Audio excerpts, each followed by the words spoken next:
క్రింది వాటిలో సరైనవి ఏవి? ఆప్షన్ 1 1935 భారత ప్రభుత్వ చట్టం ద్వారా మొదటిసారిగా 1921లో స్పీకర్, డిప్యూటీ స్పీకర్ పదవులు ఏర్పాటు చేయబడ్డాయి. సో ఈ ఆప్షన్ వచ్చేసి రాంగ్ అండి.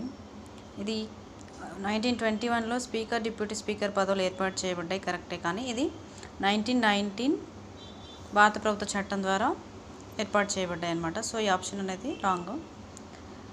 ఆప్షన్ 2 1921 to 1947 వరకు స్పీకర్ని ప్రెసిడెంట్ అని, డిప్యూటీ స్పీకర్ని వైస్ ప్రెసిడెంట్ అని పిలిచేవారు. ఈ ఆప్షన్ కూడా కరెక్ట్ అండి. స్పీకర్ని, డిప్యూటీ స్పీకర్ని అప్పుడు ప్రెసిడెంట్, వైస్ ప్రెసిడెంట్ అని పిలిచేవారు. ఎప్పుడు 1921 నుంచి 47 మధ్యలో. ఓకే. ఆప్షన్ 3 1935 భారత ప్రభుత్వ చట్టం ద్వారా ప్రెసిడెంట్, వైస్ ప్రెసిడెంట్ పేర్లను స్పీకర్, డిప్యూటీ స్పీకర్గా మార్చారు. ఇది కూడా కరెక్టే అండి. 1935 భారత ప్రభుత్వ చట్టం ద్వారా స్పీకర్, డిప్యూటీ స్పీకర్లుగా మార్చారు, కానీ ఇది అమల్లోకి రాలేదన్నమాట.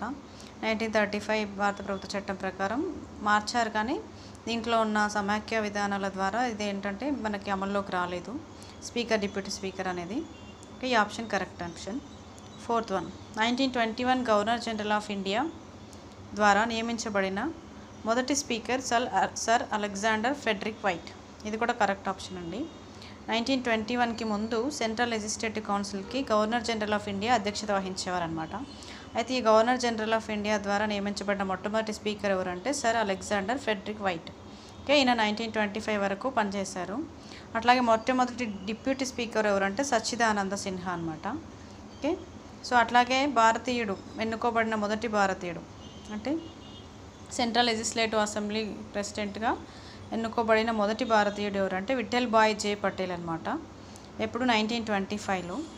అట్లాగే స్వతంత్ర భారత్లో అంటే స్వాతంత్రం వచ్చిన తర్వాత మొట్టమొదటి స్పీకర్ ఎవరు అంటే మనకి జీవి మౌలాంకర్ గారు అండి, గణేష్ వాసుదేవ్ మౌలాంకర్. సో మనకి ఇందులో సరైనవి ఏవి అన్నారు కాబట్టి option 1 wrong, 2, 3, 4 correct. Thank you for watching.